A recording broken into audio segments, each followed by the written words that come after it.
Hey guys, it's your girl Etta, and today we're going to talk about three things that law firms get wrong about scaling. And this goes for all our legal professionals, our managers for law firms, our managers for legal organizations or legal businesses, such as freelance paralegals. So it's not specific to law firms. It's sometimes we feel so stuck in our ways, in our thought process, that we kind of just throw everything out the door. And so these are the three things that we always see in our consulting when we consult with everyone. So that's either legal tech companies, law firms, paralegal businesses, virtual assistant businesses, anybody that has to do with the legal industry and they're thinking about scaling. These are the three mistakes that they always make. And the reason why they're coming to us because they're still trying to figure it out. So without further ado, let's get into it. Mistake number one, hiring without systems. So we think that just by posting for positions or, posting a pretty job description, thinking that they need a certain amount of experience or, getting an elaborate description. Some people even hire people to write their description, but they're not seeing exactly what they actually need and they're not implementing systems in order to create that coherent onboarding process. So people feel like a number, and that's how they're going to feel as an employee as well. So the onboarding experience should be seamless. It should be just as friendly, hopefully healthy as the environment of your legal organization, right?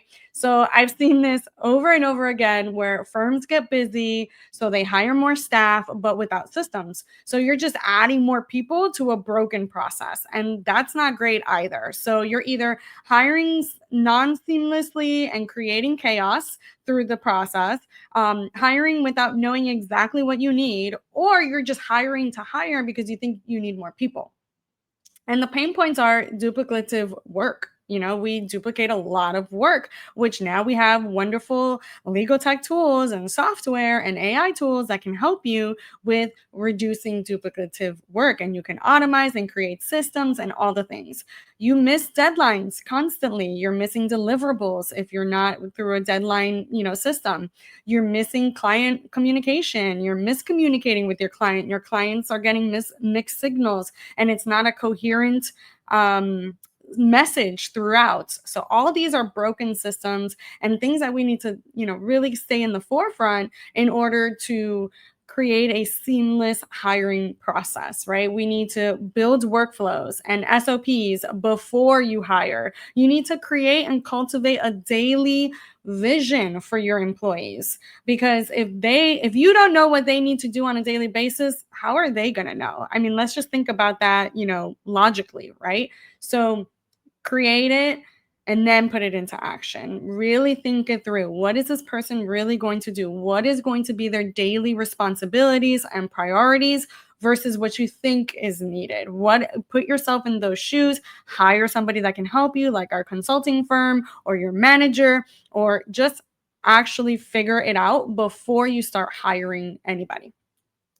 Chances are one of two things. Either you don't need anybody because a tool such as a AI tool or an automation or creating a system will alleviate the duplicative work, or two, you can actually find a good hire and a person that actually knows what they need to do because you know what they need to do. So either or is going to happen. So take the time, create systems, create SOPs, create workflows, create correct, accurate, and pinpointed descriptions. Don't automatically assume that a person with X amount of experience is going to really know what to do within that tailored system, because that doesn't happen. I've seen legal professionals with 10 plus years of experience that are not going to fit the bill for every single position out there.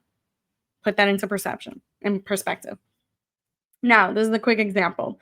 A firm that I worked with cut onboarding time in half once we mapped out their client intake process. Because what's happening is the number one pet peeve and the number one miss of any corporation out there, but very specific to the legal industry, for some reason we missed the mark on this, is actually mapping out and doing an accurate client intake form. It could just be a form at this point. It doesn't have to be an entire onboarding system like we do with our employees. But just by simply mapping out the client intake process, we were able to seamlessly take away and cut down that onboarding portion, right? Because they wanted to hire another intake person. And that wasn't the problem. The problem was that the person that was currently doing it, even though they thought they weren't doing it well, was because they had no guidance, they had no tools, and they had no roadmap. I always call it the broken compass. The compass is not going to lead you anywhere if it's broken. And if you can't fix it and they don't have the tools to fix it, then they can't fix it. They don't know where they're going. The GPS is not going to work if you don't put the address in. So, really, let's start thinking about this logically, right? Create processes, map out, SOPs and workflows and all the things. And this is really going to help you with that one mistake. Now, the second mistake that, oh my goodness, we always see is no training, because that equals high turnover. Kind of what I was alluding to mistake number one. If there is no vision, if there's no pavers, if there's no tunnel, if there's no nothing, no map, they have no idea where to go.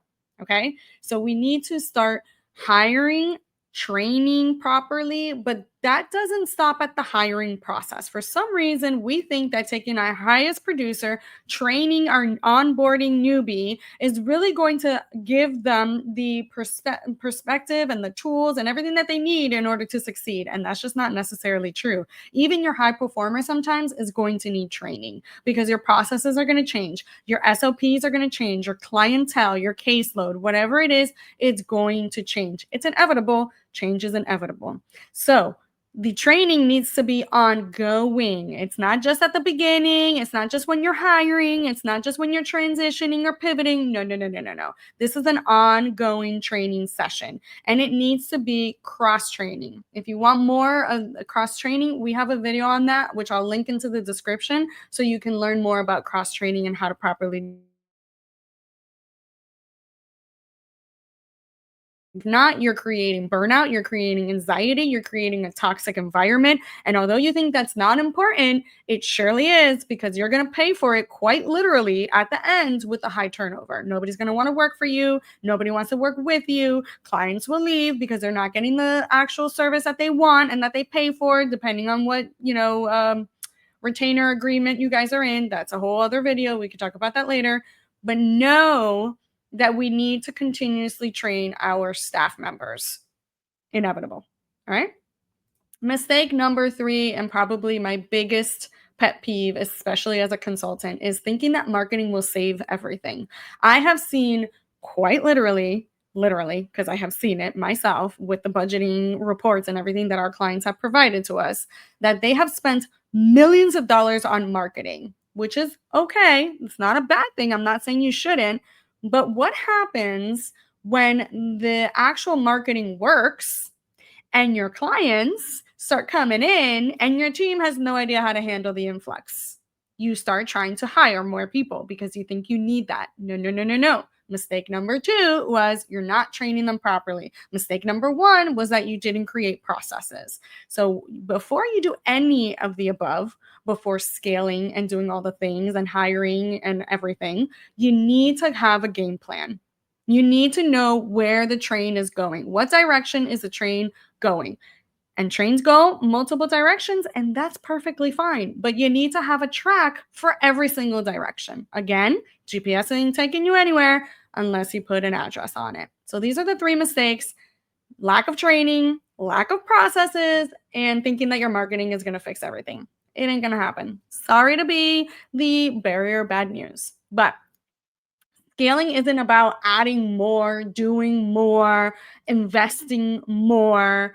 It is about doing better with what you have, and then building on a solid foundation. Systems, training, and efficiency, these are all real growth multipliers that you can invest in today.